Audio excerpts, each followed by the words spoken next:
C'est bon, on va démarrer. Bonjour à tous, merci d'être venus. Bienvenue à la conférence sur le thème Comment mettre en place une stratégie de personnalisation. Je me présente rapidement, je m'appelle Damien, je suis consultant conversion chez Optilab. Notre métier, c'est d'accompagner nos clients dans l'optimisation de leur taux de conversion, quels que soient leurs objectifs business, que ce soit évidemment du e-commerce, mais pas que, aussi de la génération de leads, de l'engagement contenu, notamment pour des sites médias, ce genre de choses. On a 3 grands domaines d'expertise pour vous donner Optilab en quelques mots. Le premier, évidemment, c'est la Web Analytics. C'est un peu le point de départ de notre démarche conversion. Il y a 2 pendants à la Web Analytics. Il y a l'aspect évidemment intégrateur, c'est-à-dire comment mettre en place des plans de tracking avancés afin de pouvoir récupérer de la data qui soit à la fois consolidée et à la fois exploitable. Aujourd'hui, on parle beaucoup de big data et de récupération de millions de données. Nous, j'avoue qu'on aime bien parler plutôt de smart data, c'est-à-dire comment utiliser des data qui sont facilement actionnables et qui ont du sens d'un point de vue métier pour nos clients. Et le deuxième pendant, évidemment, c'est faire parler ces données, c'est-à-dire auditer la data pour savoir quels sont les axes de performance de votre site et quels sont les axes de sous-performance. Alors évidemment, nous, on va plutôt se concentrer sur les axes de sous-performance, puisque c'est là-dessus qu'on va pouvoir travailler pour faire de l'optimisation. La deuxième expertise, évidemment, c'est l'expérience utilisateur. Donc là, c'est un peu à l'image d'une agence classique, d'une agence digitale classique, c'est-à-dire qu'on va faire de la conception, du wireframe, de la direction artistique, de l'intégration, du développement. Et enfin, quand on a proposé une optimisation, nous on aime bien la challenger, c'est-à-dire apporter la preuve que ce qu'on propose, effectivement, c'est efficace et c'est pertinent. Donc on ne vous donne pas juste une super roco avec 400 slides, trop beau. On va concevoir, on va mettre en place et on va tester. Et après, on va s'applaudir très fort parce que ça fonctionne et qu'on est super content. Et évidemment, du coup, on met en place des stratégies d'A/B testing, des stratégies de personnalisation. Dans la plupart des cas, on met en concurrence les recos et les optimisations face à l'original, évidemment. Et l'idée, c'est de reboucler après une nouvelle fois avec de la data pour essayer de comprendre pourquoi ça a performé, cette optimisation, ou le cas échéant, pourquoi ça n'a pas performé. Aujourd'hui, on ne va pas parler d'outils. Nous, on n'est pas éditeur de solutions. Évidemment, on joue la carte des certifs, puisque l'idée, c'est de s'adapter aux outils Web Analytics, aux outils AB, aux outils perso de nos clients. Mais là, l'idée aujourd'hui, c'est de se dire, quel que soit l'outil pour lequel vous allez opter, quelle méthodologie appliquer pour pouvoir se lancer dans cette stratégie de personnalisation. Et du coup, c'est une démarche qui est rationnelle. On se base sur la data. Donc ça veut dire, quel que soit votre secteur, votre marché, votre cœur de métier, on n'a pas de verticale. L'idée, c'est d'aborder de manière rationnelle par rapport à la data et d'aller chercher la conversion par rapport à la data. Et justement, à propos de clients, je suis venu aujourd'hui avec Nicolas, de la société Welcome Office. Bonjour Nicolas. Bonjour Damien. Bonjour à tous. Donc, je me présente rapidement. Nicolas, société Welcome Office. Pour nous recentrer un petit peu, on est vendeur auprès d'une cible B2B, entreprise, de matériel et fourniture de bureaux. Également, pour se présenter un peu mieux, nos concurrents un peu plus célèbres, nous sommes sur un marché qui est dominé par des VADistes un peu plus traditionnels tels JPG, Office Depot, Bruno, Viking. Je vais vous présenter un petit peu notre démarche digitale. Donc le but, c'est de recruter 100% de nos clients sur le levier Internet. Du coup, dans cette stratégie, on a décidé de mettre en place assez rapidement une stratégie de refonte de notre site e-commerce de manière itérative, de manière à réduire les coûts et de limiter également les risques, de ne pas rentrer dans des refontes complètes qui ne nous permet pas d'avoir une vue très précise des éléments qui sont retravaillés et d'éviter les effets de bord. Notre historique avec Optilab, on a commencé par travailler notamment dans une optique de bien comprendre nos internautes. Nous, on est une société qui connaît très bien ses clients, mais au final assez peu ses internautes et ses futurs prospects. Ce qui nous donne la connaissance de cette cohorte, au final, c'est la data, c'est l'analytics. Donc, d'où notre envie de nous rapprocher d'un expert de la data et donc d'analyser avec eux qui sont ces futurs prospects. Dans le cadre de cette audit analytics qu'on a mené en collaboration avec Optilab, on a mis en exergue des éléments effectivement bloquants, en tous les cas qui sous-performaient sur notre interface. Donc depuis maintenant à peu près 3 ans, on travaille avec Optilab afin de corriger ces différents points bloquants. Du point de vue des outils, comme l'a dit Damien, on n'est pas, nous, dans notre cas, attaché à un outil plus qu'un autre. Donc on laisse le choix à Optilab de nous guider, de nous accompagner sur le choix de la plateforme pour les tests AB. Concernant les données, on utilise principalement Google Analytics. Du coup, on va le voir, c'est compliqué de passer personnalisation sans parler test AB. On va essayer de vous montrer dans quelle mesure ces deux méthodes sont assez intimement liées. Déjà, pour se remettre dans le contexte, qu'est-ce qu'un test AB ? L'idée générale du test, de l'AB, on prend une population, on la sépare en 2 segments, ou en plus, mais partons du principe qu'on la sépare en 2 segments. On va faire passer chacun de ces segments dans une variation différente. Généralement, on va essayer d'opposer l'original versus une variation optimisée. On va le laisser tourner pendant une certaine période, histoire d'atteindre une certaine confiance statistique. Alors là encore, il y a beaucoup de calculs, il y a la version outil, il y a la version mathématique, mais bon, on essaie de se donner des objectifs par rapport à une certaine confiance statistique. Et une fois qu'on l'a atteinte, on va essayer de comparer les résultats par rapport à vos objectifs initiaux. Alors évidemment, l'objectif ultime de tout le monde, c'est améliorer son taux de conversion, mais l'AB, c'est pas non plus que le taux de conversion. Ça peut être de l'inscription à la newsletter, ça peut être de l'engagement sur du contenu.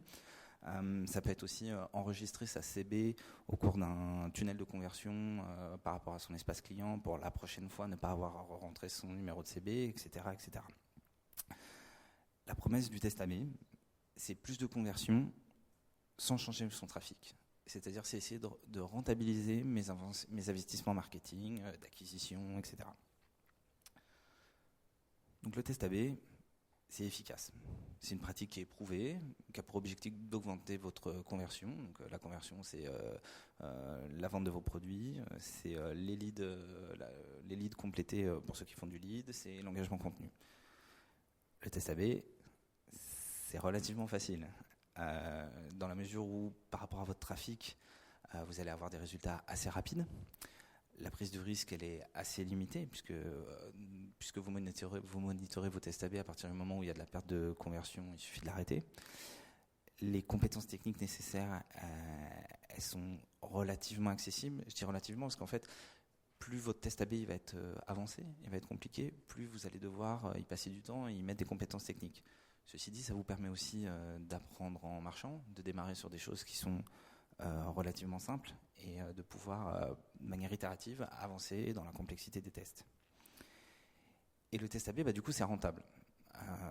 Aujourd'hui, sur une phase d'optimisation, on peut espérer entre 15 et 25% d'augmentation sur du e-commerce en taux de conversion et 30 à 40% sur du B2B lead. On entend par phase d'optimisation une période d'environ 3 mois sur laquelle je vais pouvoir effectuer entre 3 et 6 tests.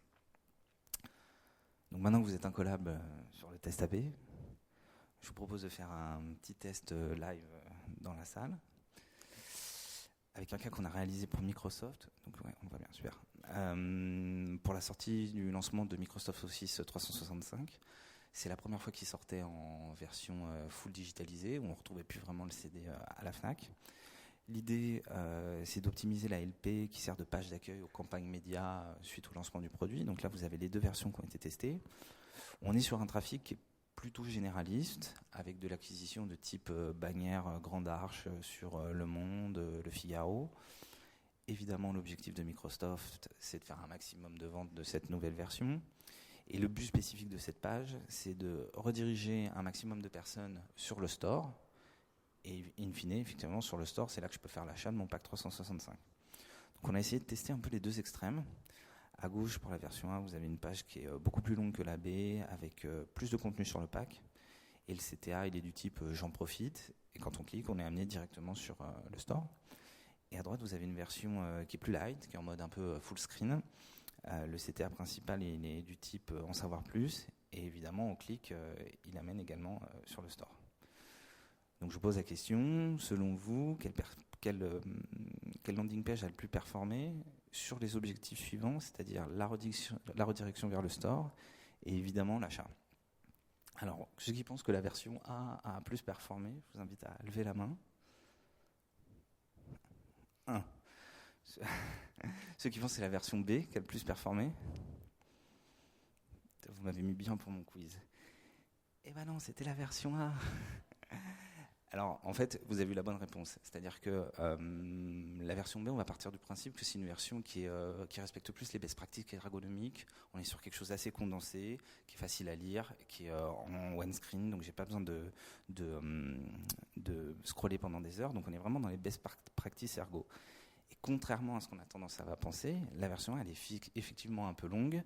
On a l'impression qu'il y a des répétitions, il y a énormément d'éléments, mais au final, elle raconte une histoire. Et elle donne un certain nombre de précisions qui me sont finalement assez déterminantes avant l'acte d'achat, puisque au clic, je vais me retrouver sur le store. Donc le store, ça veut dire que je suis vraiment dans une démarche d'achat. Cette version, elle a fait plus 55% de taux de clic. Donc ça, à la limite, c'était notre objectif principal, donc on s'y attendait. Par contre, la chose à laquelle on pouvait moins s'attendre, c'est de se dire, je vais générer plus de clics, donc j'ai plus de trafic, mais ce trafic, il est peut-être un petit peu moins qualifié. Alors que sur la version B, les gens qui cliquent, c'est qu'ils sont vraiment chauds pour acheter. Et finalement non, la version A elle a généré 65% d'accès en plus, donc c'est l'inverse, c'est 65% d'accès en plus et 57% de ventes, pardon. Et donc c'est la version A qui a généré, en plus de générer plus d'accès au store, elle a généré plus de ventes. Donc j'aime bien ce test AB parce qu'en fait il est un peu contre-intuitif et effectivement on s'attend plutôt à ce que ce soit la version B que ce soit la version A. Le seul problème, donc si je dois résumer un petit peu en une phrase qu'est un test AB, le test AB, c'est trouver le meilleur compromis pour son audience. Parce qu'au final, là j'ai eu beaucoup de personnes pour la version B, qu'une personne pour la version A, mais si on part du principe qu'il y avait un petit peu plus d'équilibre, finalement j'aurais fait plein de malheureux. C'est-à-dire que moi je vais avoir un compromis, c'est-à-dire je vais prendre la version qui est la plus rentable a priori, qui me rapporte le plus en rentabilité, et je vais mettre tout le monde sous la même coupe, et puis tant pis s'il y a un peu de mort, l'idée c'est vraiment de jouer le compromis et de jouer la performance. Donc en fait, ce qui prouve bien là entre les gens qui ont levé la main et les gens qui n'ont pas levé la main, c'est que vos utilisateurs ils se ressemblent pas tous et que l'expérience qu'on doit leur proposer doit être adaptée. Et c'est génial parce que c'est là que peut intervenir en fait la personnalisation.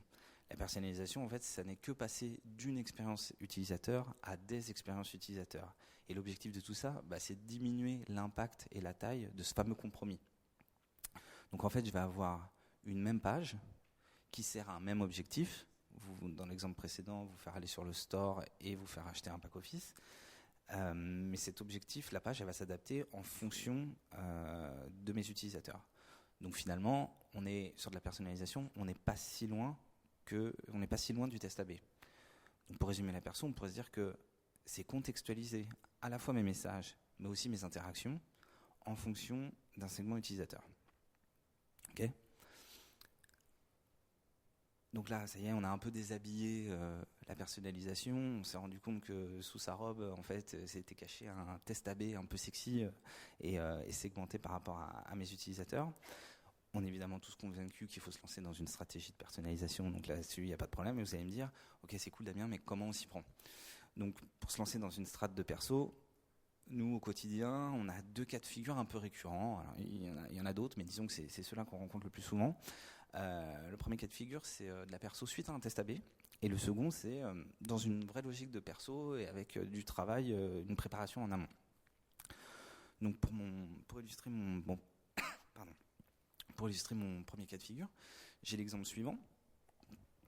Donc pour vous mettre un peu dans le contexte, on est dans le cadre d'un tunnel de demande de prêt personnel en ligne pour un acteur de prêt financier pure player.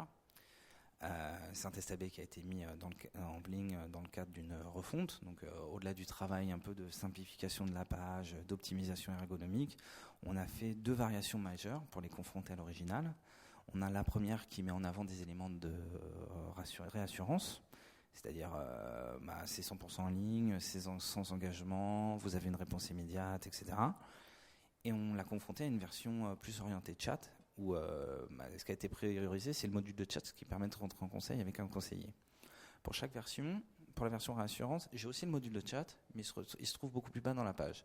Et pour la version chat, les modules de réassurance, ils se retrouvent aussi beaucoup plus bas dans la page. Donc on s'est rendu compte à l'issue de ce test, ok, donc c'est la version B réassurance qui surperforme avec plus 9% de taux de conversion. Donc on est super content, on se tape sur le ventre et tout. Mais comme à chaque fois qu'on fait un test AB, l'objectif derrière, c'est d'aller segmenter la data pour essayer de comprendre pourquoi il a fonctionné et dans quelle mesure il a fonctionné. Et là, c'est assez intéressant parce que sur ce test-là, on se rend compte qu'on a des différences de performance sur des segments qui sont a priori super basiques, les nouveaux, les returning. Je ne révolutionne pas la segmentation utilisateur en m'intéressant à ces segments-là. Et pourtant, on se rend compte que chaque version, donc réassurance et chat, elle a un segment pour lequel elle est plus performante. Sur la réassurance, je vais avoir 10,2% pour les nouveaux visiteurs. Et sur le chat, je vais avoir 14,7% sur les visiteurs connus. Donc du coup, ça nous fait dire que les nouveaux visiteurs, ils sont un peu dans une phase de découverte de l'offre et qu'effectivement, ils ont besoin d'avoir ces éléments de réassurance pour pouvoir se lancer et se dire qu'effectivement, le service est attractif, la marque a des bénéfices clients qui me valorisent et du coup, ça fait le job. Et pour les visiteurs connus, on peut imaginer qu'ils ont déjà été séduits par l'expérience utilisateur, qu'ils ont déjà bien assimilé tous ces messages de réassurance et qu'ils sont peut-être un peu plus proches de la conversion et que c'est à ce moment-là qu'ils vont avoir envie d'un accompagnement support du type chat. Donc en jouant la carte de la perso et en segmentant par nouveau versus returning, on se rend compte qu'il y a peut-être un peu de points de conversion à aller grappiller. Si je récapitule, j'ai un test AB où j'ai une version réassurance pour les new et les returning. Elle me fait plus 9% de conversion. Je suis dans ma logique de compromis. C'est la réassurance qui déchire. Donc, je l'applique à tous mes segments utilisateurs. Dans le cadre de la personnalisation, j'ai une version réassurance qui va être concentrée sur les nouveaux visiteurs avec 10,2% d'augmentation du TC. Et j'ai une version chat pour les returning qui va être donc appliquée au returning, et qui va m'apporter 14,7% de conversion en plus. Si je le pondère par rapport à ma proportion new versus returning, ça me fait que finalement, je passe à une augmentation de mon taux de conversion qui est à 12%. Donc là, vous allez me dire, c'est cool, on fait plus de conversion, etc. Mais en fait, ce qui est intéressant à retenir, c'est que si j'isole l'impact de ma personnalisation, je suis passé de 9 à 12%. Donc ça veut dire que sur mon propre test AB, on va dire, j'ai réussi à faire plus 23% de mon augmentation de taux de conversion. Et ça, c'est un scoring que vous allez avoir du mal à faire si, à la place de jouer la carte de la personnalisation, vous étiez parti sur un second test AB. Puisqu'on parle d'un test AB sur la même page, le même spectre, etc. Donc c'est dans cette optique-là que la personnalisation elle peut m'apporter un réel uplift sur ma conversion suite à un test AB. Donc ce qu'il faut retenir sur la personnalisation suite à un test AB, c'est qu'en fait, une fois que j'ai ma variation gagnante, le travail n'est pas fini en fait, le travail vient de commencer. C'est à partir du moment où je sais quelle variation m'apporte de la conversion qu'il va falloir que je ventile mes données. Ça va me permettre de déterminer quel segment surperforme et sous-performe. Et du coup, ça va me permettre d'exploiter le potentiel de mon test au maximum. Pour ventiler. Alors, en fait, ce qui est très simple, c'est que parfois on a des résultats de test où on se rend compte qu'on a plus 1 de taux de conversion. Donc, quelque part, vous allez me dire, en tant que client, ouais, Damien, plus 1, c'est un peu pourri. Mais en fait, quand on segmente la donnée, on va peut-être se rendre compte qu'on est à plus 40% sur les mobiles et à moins 60% sur le desktop. Et que du coup, si on segmente, si on applique à un seul segment ou si on retravaille notre copie sur les segments qui ont été finalement sous-performants, on peut aller encore chercher de la conversion et finalement exploiter le test qu'on a mis en place. Donc après chaque test, on segmente par rapport à des attributs et on essaie de les trier, ces attributs, du plus discriminant au moins discriminant. Donc là, une petite liste qui est absolument pas exhaustive évidemment, mais effectivement, sur du plus discriminant, je vais avoir du device. Ensuite, je vais avoir du statut utilisateur. Est-ce que je suis sur un prospect? Est-ce que je suis sur un client relatif? Est-ce que je suis sur un client logué? Un new, un returning, quelqu'un qui a déjà acheté? Sur la source et la campagne aussi, un utilisateur qui va venir en direct sur votre site, qui va jouer la carte de la notoriété spontanée, ou un utilisateur qui va arriver par le retargeting, par la place de marché, ou qui va arriver par d'autres leviers d'acquisition. Vous n'allez pas lui pousser le même message au-delà de votre message un peu métier ou de votre message produit. Et du coup, on va essayer d'organiser ces attributs du plus discriminant au moins discriminant et pouvoir se dire, voilà, je vais essayer de travailler ma segmentation dans cet ordre-là. On passe au deuxième cas de figure, la préparation en amont. Pour ça, il va falloir, la première étape obligatoire, c'est d'identifier mes leviers de conversion. Mes leviers de conversion, ça veut dire qu'il va falloir que j'identifie mes templates qui sont concernés. Donc, c'est-à-dire la page si ça concerne qu'une seule page ou les différentes pages si on est plus sur une séquence d'expérience utilisateur. Donc identifier le template qui est source de potentielle conversion et aussi identifier les grandes cohortes qui qui ont un comportement qui est représentatif. Dans l'exemple précédent, on était sur des new versus des returning. Et alors vous allez me dire, ok, j'identifie mes templates, j'identifie mes segments utilisateurs, mais comment je fais pour identifier ces deux points? Et pour ça, il n'y a qu'une seule solution, la data. C'est devenu un peu un gros mot aujourd'hui, la big data, parce que ça donne l'impression qu'on est sur du flux de données, un peu comme dans la banque, et que finalement personne ne comprend, tout le monde reçoit des fichiers Excel dans sa boîte mail, et advienne que pourra si vous arrivez à les analyser. En fait, c'est pour ça que nous on parle de smart data. La réalité derrière, c'est que c'est grâce à cette data, vous allez pouvoir les identifier, ces critères discriminants. Vous allez pouvoir comprendre en fait qu'est-ce qui fait la différence sur un parcours entre ceux pour qui ça fonctionne et ceux pour qui ça ne fonctionne pas. Est-ce que c'est les new versus les returning comme tout à l'heure? Est-ce que c'est des prospects versus des clients? Est-ce que c'est des sources de trafic? Est-ce que c'est le temps qui fait dehors, etc., etc. Donc on va pouvoir, grâce à la data, identifier vos templates et donc finalement le contenu.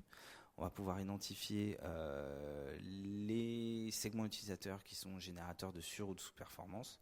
Ce qu'il faut bien que vous compreniez, c'est que les outils de Web Analytics, pour nous et donc pour vous, c'est une mine d'or. C'est absolument pas un outil de reporting à froid. C'est un outil en fait où vous allez pouvoir cruncher la data pour pouvoir identifier tout ça et pour savoir vers quel sujet vous allez pouvoir vous concentrer.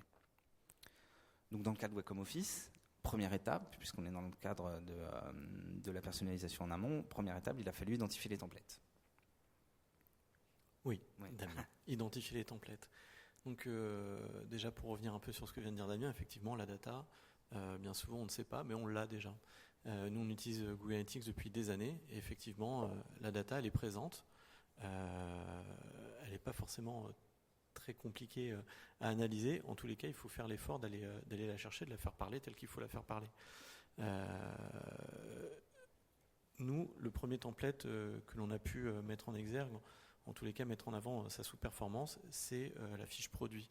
Fiche produit, c'est le template pour nous e-commerçants, peut-être un des plus importants, puisque on se rend compte sur ce tableau que c'est déjà 47% des pages d'arrivée de notre site web. 47% des pages d'arrivée, c'est aussi 100% de nos internautes qui vont avoir, de nos futurs prospects qui vont avoir comme premier point de contact avec Welcome Office la fiche produit. Sur ce tableau, on se rend compte que effectivement, il y a des chiffres qui parlent, il y a des chiffres qui montrent une réelle sous-performance, que ce soit du point de vue de l'engagement client, un taux de rebond très élevé, une durée moyenne de temps passé qui est 60% inférieure par rapport à une fiche produit qui se retrouve au sein d'une navigation, donc hors page d'arrivée.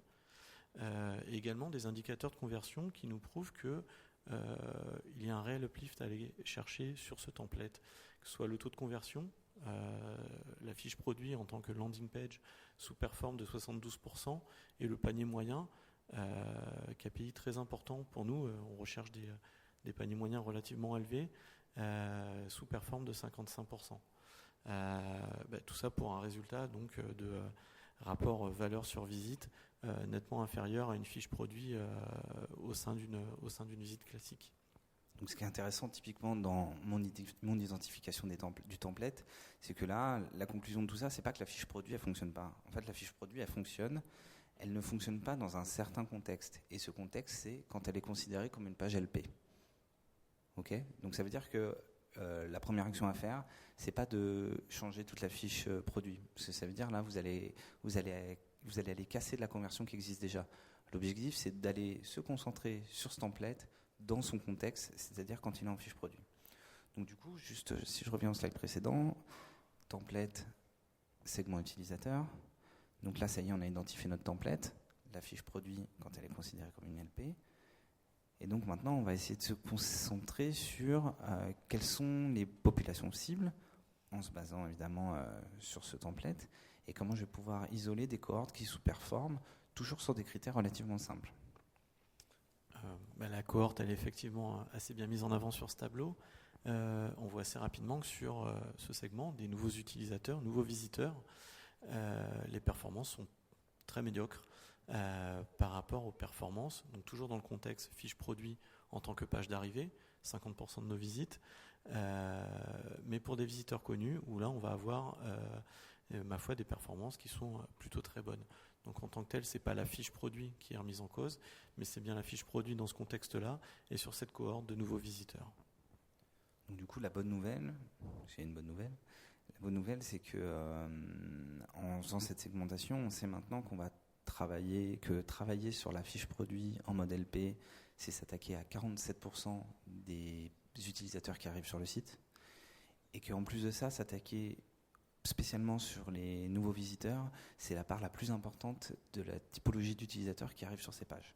Donc ça veut dire qu'en faisant de la perso, on sait qu'on s'attaque réellement sur un fort impact sur le site et que donc il y a un potentiel de conversion qui est vraiment important. Donc j'ai mon template, j'ai mon segment utilisateur et mes cohortes qui sont identifiées. Je vais pouvoir maintenant setter mon objectif. Mon objectif, du coup, il est assez simple. Améliorer la page produit dans un contexte particulier, c'est en LP pour les nouveaux visiteurs. Et puis surtout, je vais pouvoir m'infliger une contrainte. C'est que il ne faut pas que je baisse la perf existante pour le reste de la population. Donc là, on a vraiment typiquement les 2 ingrédients nécessaires pour pouvoir faire de la personnalisation. Il faut bien comprendre que dans ce cas de figure, la perf, elle est relative. C'est-à-dire qu'on va comparer des taux de conversion d'un contexte d'une page par rapport au taux de conversion de la page dans l'absolu. L'idée, c'est pas de se dire je vais comparer mon taux de conversion de 9%, mettons, de ma fiche produit par rapport au taux de conversion de X% de chez Amazon. Le sujet, il n'est pas là. Le sujet, c'est d'aller chercher de la performance au sein de ses propres pages. Donc maintenant que j'ai mon levier, que j'ai ma cohorte, j'ai mon objectif, j'ai ma contrainte, vous allez me dire, ok, c'est cool, j'ai tout pour partir dans la guerre de la personnalisation, mais du coup, qu'est-ce que je fais ? Qu'est-ce que je peux vraiment changer grâce à la personnalisation ? Qu'est-ce que je peux mettre en place ? Est-ce que c'est comme le test AB, je peux faire quelque chose de destructif ou pas ? Et ben, la bonne nouvelle, c'est qu'avec la perso, on peut faire énormément de choses. On a des éléments qui vont être plutôt de l'ordre marchand. Je peux faire de l'offre ciblée, de la promotion. Je peux faire de la recommandation produit. Je peux faire du cross-selling intelligent. On peut également être plus sur l'ordre du contenu, c'est-à-dire différencier les messages, différencier les éléments de réassurance. Et puis on peut être sur des éléments qui sont plus ergo, plus techniques, comme la navigation, comme la mise en avant de certains widgets ou certaines fonctionnalités clés, etc., etc. Donc reprenons le cas de Welcome Office.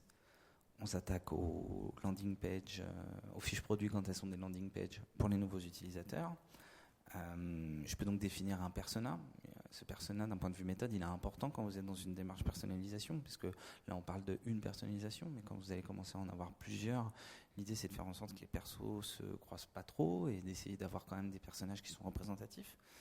Là, le persona, il est assez simple. On est sur un primo-accédant. Donc, c'est un utilisateur qui, a priori, ne connaît pas trop la marque, qui ne connaît pas évidemment les bénéfices clients et sa proposition de valeur. Donc, la première étape, ça va être de l'accueillir, de lui présenter la marque, de lui présenter sa promesse. La deuxième étape, ça va être de faciliter son orientation, parce qu'il est arrivé sur une fiche produit. Donc, mettons, dans le cas de Welcome, il est arrivé sur une ramette de papier Clairefontaine A4. Peut-être qu'en fait, il voulait du papier glacé et pas du papier mat, et que finalement, il se retrouve sur la mauvaise fiche produit. Il est chez le bon acteur, mais il est sur la mauvaise fiche produit. Donc, comment je fais en sorte qu'il puisse être facilement réorienté vers son produit, sans partir dans une galère de menu, sans se perdre, sans devoir faire un retour à la home, que finalement, en termes d'expérience utilisateur, ce soit relativement simple. Et puis, il faut aussi le rassurer. C'est la première fois que vous le rencontrez. Il faut que vous lui rappeliez les éléments clés du bénéfice client. Chez nous, la livraison, elle est gratuite à partir d'un certain montant. Elle est en 24-48 heures. Elle est satisfaite ou remboursée, etc., etc., etc. Donc chez le Welcome, ça a donné ça. On a une version originale qui est une page produit classique et qui, on a vu, performe pour les returning. Donc on est sur une page produit classique. L'accent émis sur le produit. C'est bien du produit dont on me parle. J'ai un peu de cross-selling en dessous, etc. On est vraiment dans les codes classiques de la fiche produit. Et puis la personnalisation, on a essayé de faire une expérience un peu différente, où évidemment on garde tous les éléments présents sur l'original, mais on va essayer de prioriser des nouveaux éléments. Dans le détail, ça donne ça. En haut de page, on va avoir le bloc accueil, on va dire, qui va me permettre d'accueillir et de présenter un petit peu les valeurs de la marque et surtout les éléments clés de sa proposition de valeur. Chez nous, la livraison elle est rapide. Chez nous, la livraison elle est gratuite au-delà d'un certain montant. Vous êtes satisfait ou remboursé. on garantit les prix les plus bas du marché. J'ai ma proposition de valeur, j'ai mes éléments de réassurance. Sur la partie de droite, au niveau de la colonne, on va avoir les éléments de navigation qui me permettent de remonter d'une sous-catégorie ou d'une catégorie supérieure. Là, je suis dans un ramètre de papier blanc. Donc ma sous-catégorie, c'est le papier blanc. Ma catégorie, c'est le papier. Si je me suis trompé, j'ai pas besoin de repartir dans un menu qui va peut-être être un peu compliqué, ou en tout cas qui va m'obliger à repartir de très haut en termes de catégories, fourniture de bureau, fourniture d'impression, papier blanc, etc., etc. Et j'ai également, juste au-dessus de la ligne de flottaison, un module qu'on a récupéré de la homepage, donc en plus qui permet un peu de faciliter la mise en prod de ce genre de test, et qui en fait, c'est les différentes clés d'entrée vers les principales grandes catégories du site, donc fourniture de bureau, informatique, hygiène, etc. En fait, l'idée de le positionner à cet endroit-là de la fiche produit, c'est pour un primo-accédant de pouvoir lui montrer toute la proposition de l'offre de Welcome Office et toute sa profondeur de gamme. Et que s'il est dans un besoin où il se dit il faut que j'achète du papier, mais il faut que j'achète aussi du pousse-mousse pour les toilettes de l'agence, il sait que finalement il peut s'adresser au même interlocuteur et qu'il n'est pas obligé de passer par un autre interlocuteur et doubler les frais de port, etc., etc. Finalement, ce qu'on a mis en avant là, je pense que c'est important aussi de le retenir, c'est des éléments qui étaient déjà sur la page. Ils étaient juste dilués d'une manière différente.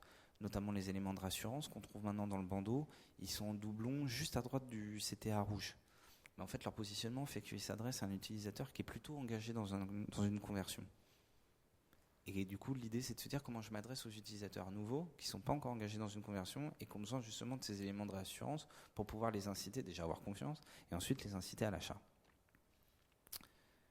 Et du coup, ça marche. On se rend compte qu'après 3 semaines de test environ, ouais, enfin 3 semaines un de mois. Parce que la personnalisation, du coup, l'idée c'est aussi de la tester, et de la mettre dans un outil de test AB, comme ça on est sûr que si on a un problème de performance, on n'est pas obligé de faire un rollback, etc. Et que le monitoring couplé à un outil de web analytics c'est assez fin. Donc on se rend compte qu'au niveau engagement, on a réussi à prendre des points, tant sur le page par session que le temps par session, et une petite diminution sur le taux de remont. On a une amélioration en termes de conversion. Donc là, c'est plus 11%, ce qui est relativement chouette. Mais surtout, du fait de faciliter la navigation down to top, on a aussi une valeur par visite qui a augmenté. Donc ça signifie que mon panier moyen a augmenté.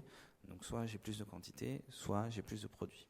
Oui, et juste également faire un petit focus sur les plus 11% de conversion. C'est plus 11% de prospects.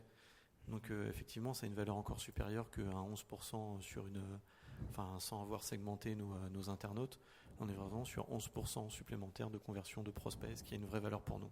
Et ouais, parce que Welcome Office, d'un point de vue market stratégique, c'est des gens qui savent bien s'occuper de la fidélisation de leurs clients. Donc ça veut dire qu'un client acquis, a priori, ils vont moins avoir besoin de nous pour pouvoir les exploiter.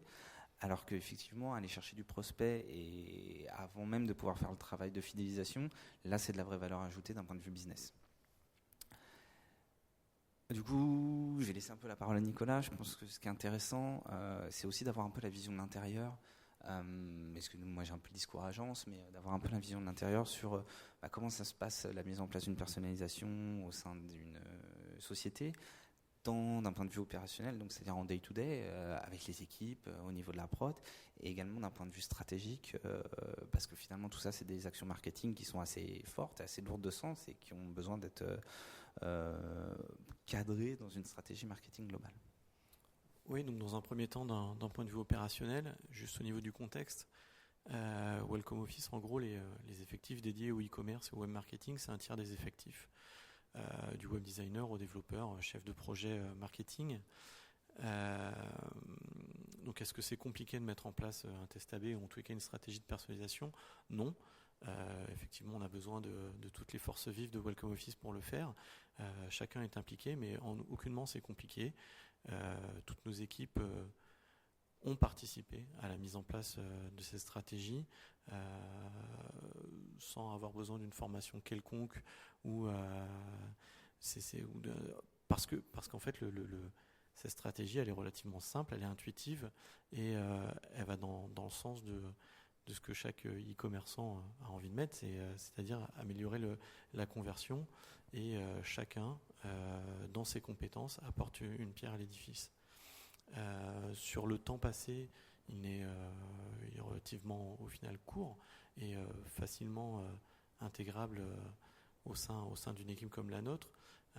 En gros, pour mettre en place l'exemple qui a été pris dans les slides précédentes, c'est un mois d'échange entre UptiLab et Welcome Office, un mois où vont intervenir différents acteurs, que ce soit les consultants chez Welcome Office, chez UptiLab, un chef de projet chez Welcome Office, mais également des web designers et pour notre part également un développeur pour l'intégration et la dynamisation des pages.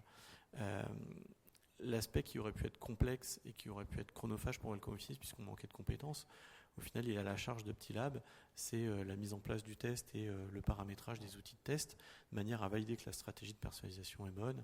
Et ça, encore une fois, la mécanique de tester une version A, une version B, fait que ça a été relativement rapide à mettre en place.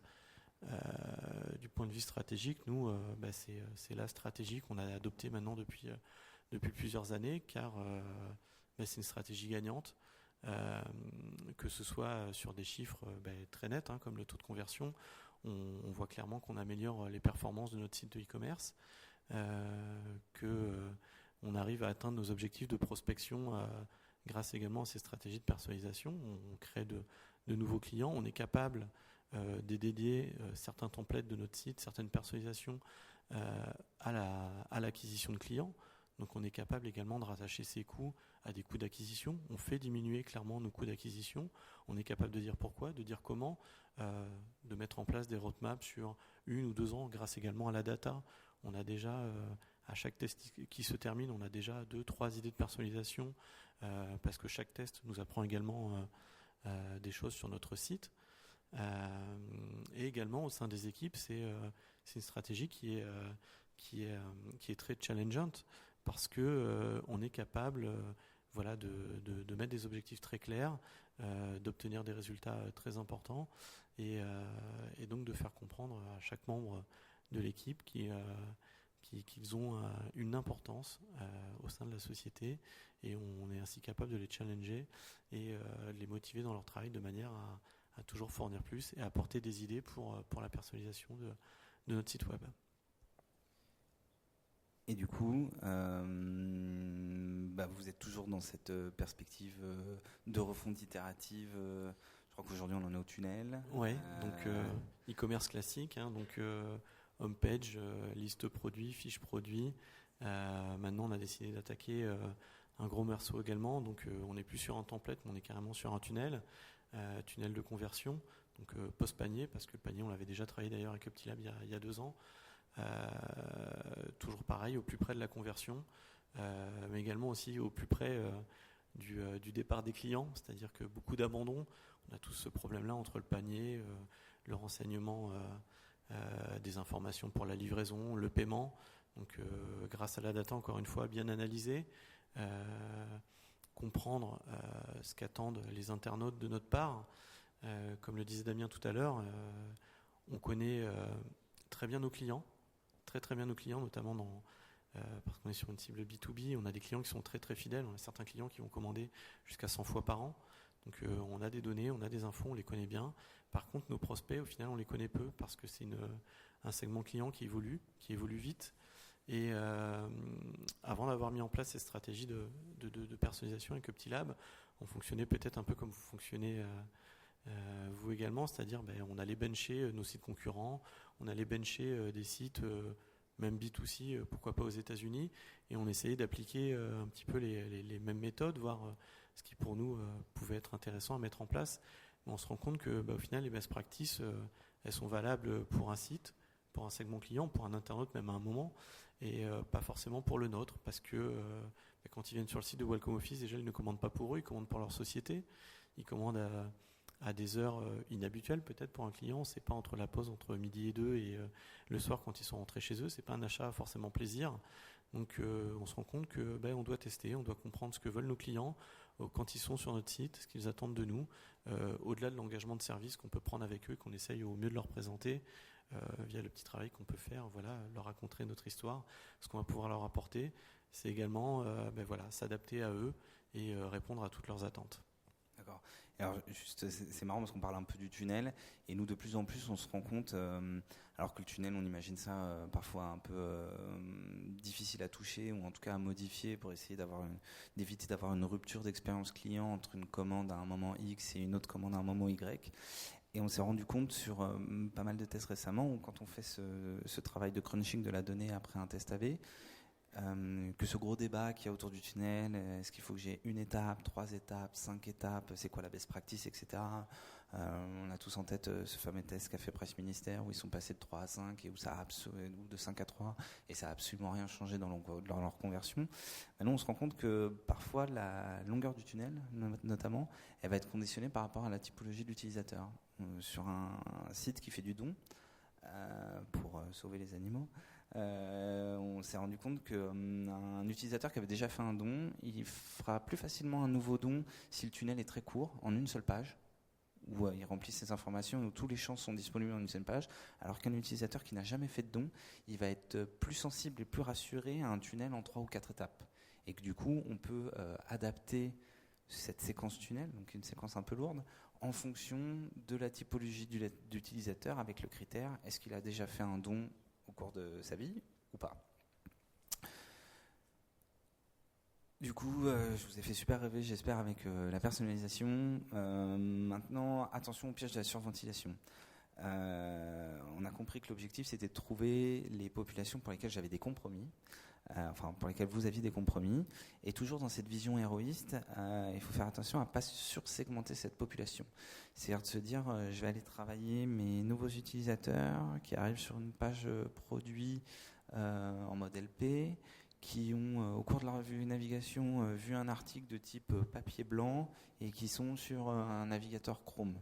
Là, je suis tellement dans une sursegmentation, tellement dans une surventilation, qu'au final, je vais me retrouver sur une population qui, si ça se trouve, va représenter 2-3% de mon trafic.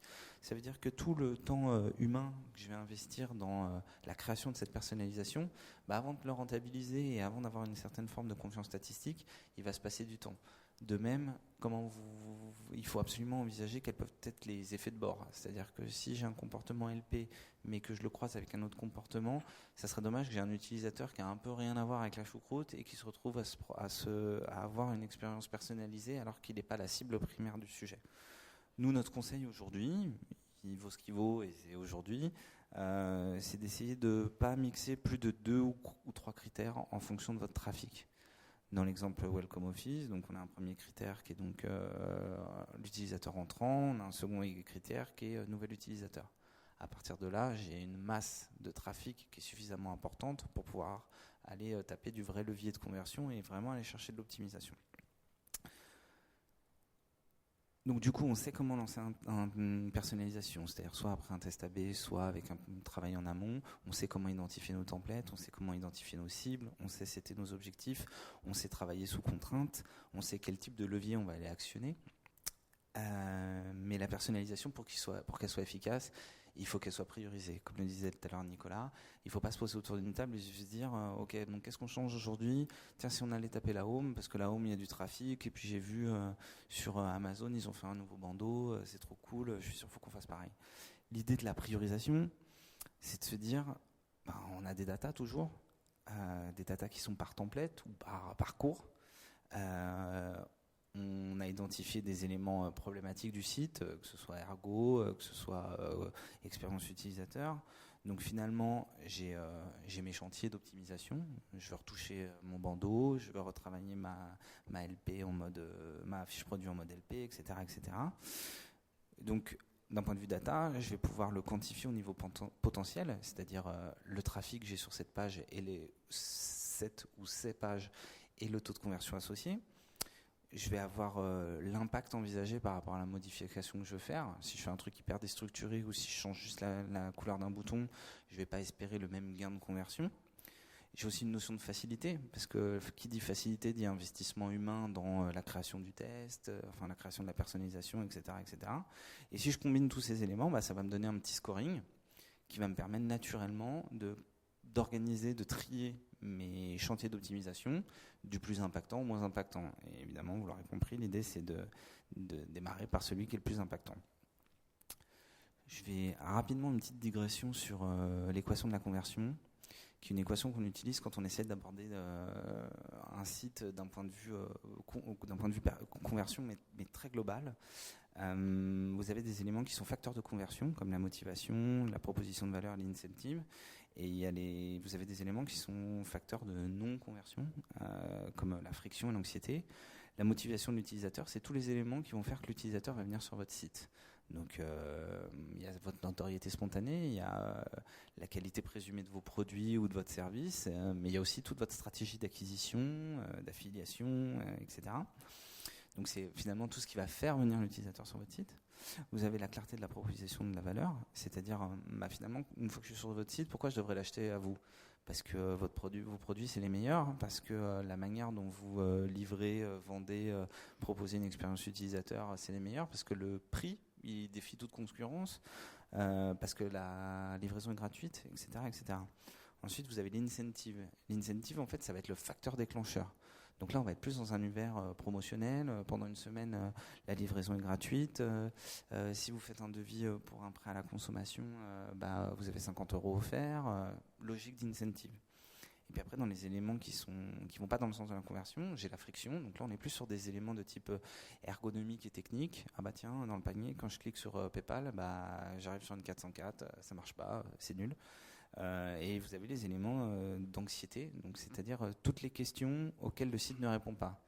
Donc je commande jeudi, ils disent 24 heures chez vous, mais attention, il y a le week-end, donc est-ce que je vais bien le recevoir ? Et si la taille va pas, est-ce que l'échange il est gratuit ou pas ? Il faut que j'aille chercher dans les conditions générales de vente, c'est l'enfer, etc. Voilà, c'est toutes les réponses auxquelles le site ne répond pas.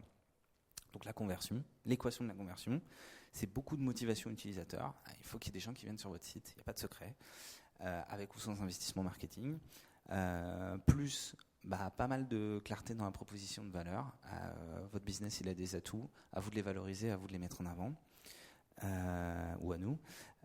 Plus un peu d'incentive. C'est vrai que pour déclencher l'acte d'achat, rien ne vaut un petit peu de quoi accélérer les choses. Et toujours en faisant attention à ce qu'il n'y ait pas de la friction au niveau ergo et navigation, et s'assurer que vous n'ayez pas des contenus qui soient générateurs d'anxiété.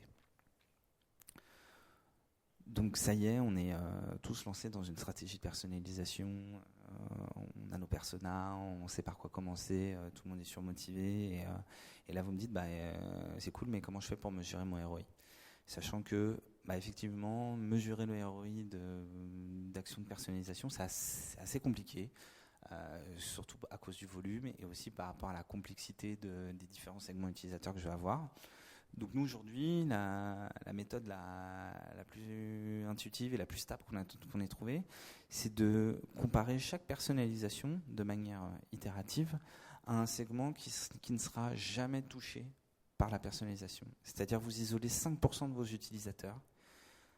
5% normalement, c'est un pourcentage relativement raisonnable en tout cas, qui, quelle que soit votre aventure dans l'épopée personnalisation, ne subiront aucun changement de contenu ou aucun changement d'interaction. Ce qui fait qu'à chaque fois que vous lancez une perso, sur les 95% restants, que ce soit dans un contexte test AB ou pas, si vous êtes super confiant et que vous voulez le lancer direct, vous allez pouvoir tout simplement la comparer par rapport à cette population cible.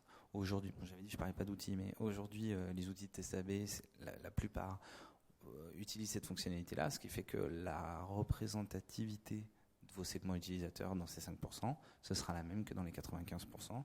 Donc ça veut dire que votre ROI sera assez intuitif à monitorer. Donc en méga conclusion de ce qu'il faut retenir, et vous pouvez retenir que ça si vous le voulez, la personnalisation, oui, c'est très efficace.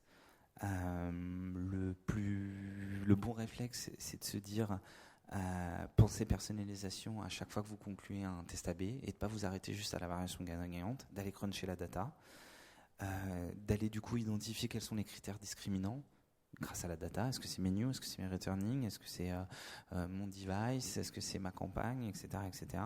Ça va vous permettre de bien cibler votre population et d'identifier des cohortes qui ont des comportements atypiques. allez chercher le volume, ne rentrez pas dans de la surventilation en vous disant mais oui mais justement je vais aller taper le mec que personne ne veut convertir. Non, commencez par des segments qui sont relativement larges. À partir du moment où vous avez un comportement qui est vraiment significatif, n'hésitez pas. Évidemment, priorisez les interventions correctives. Démarrer par ce qui va vous rapporter le plus de conversion et qui va être le plus héroïste. Et puis évidemment, n'oubliez pas de le mesurer parce que c'est ça qui va vous permettre de vous rendre compte si effectivement cette action elle était rentable ou pas. Voilà, j'espère que la personnalisation vous fait un peu moins peur parce qu'on parle beaucoup de la personnalisation comme une espèce de nouvel Eldorado et qu'au final on est assez proche d'une logique de test AB et que pour ceux qui font déjà du test AB aujourd'hui, et je pense que vous êtes beaucoup, vous vous rendez compte qu'au final il vous faut pas beaucoup d'efforts ni d'investissement humain pour pouvoir passer ce cap-là et passer à l'étape suivante. C'est beaucoup de bon sens et c'est beaucoup de crunching de la data. Et voilà, on l'a vu avec Nicolas, j'espère, ça se fait relativement bien. C'est pas une histoire de structure. Vous êtes sur une équipe qui est finalement pas énorme et que pas besoin d'avoir un data analyst au sein de l'équipe web pour pouvoir se dire ah bah oui, je vais pouvoir me lancer dans de la perso parce que j'ai le staffing qui va bien. Vous avez peut-être des questions un peu? Ouais.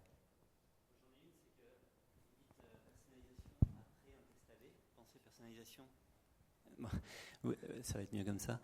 Vous dites qu'il faut penser personnalisation après un test AB. J'ai aussi entendu l'exact inverse de ça.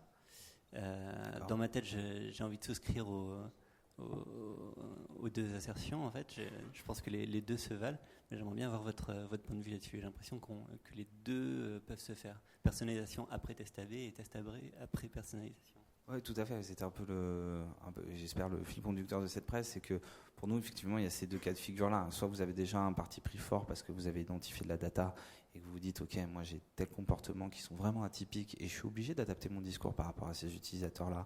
Et là, c'est en amont et du coup, j'ai pas besoin de tester la data pour en être sûr et je me lance là-dedans. Maintenant, ce que je dis, et c'est pour ça qu'on l'a mis en point aussi un peu de conclusion, c'est que quand vous faites un test AB, il ne faut absolument pas s'arrêter à la version, à la variation gagnante, parce qu'effectivement, plus 10% de taux de conversion, ça ne veut rien dire. Si j'ai 50-50 entre mobile et tablette, enfin mobile et desktop, on va dire, si j'ai plus 20% sur mobile et j'ai moins 10% si j'ai plus 20% sur mobile et si j'ai moins 10% sur desktop, je vais arriver à plus 10% de taux de conversion. Mais c'est pas de la performance en soi, c'est un énorme compromis. C'est-à-dire que vous allez complètement délaisser votre population de desktop parce que la population mobile, elle va vous rapporter suffisamment de conversion pour que finalement vous disiez ok, mon test AB il est cool. Et c'est en ça que finalement le test AB c'est pas forcément un prérequis sur de la perso. Mais quand vous lancez un test AB, ayez toujours ce petit réflexe de se dire est-ce que derrière j'ai pas de la perso qui peut se cacher et qui peut aller me générer encore plus de conversion, sachant que l'idée c'est de ce test AB, c'est de l'exploiter au maximum et d'éviter justement cette logique de compromis. Merci.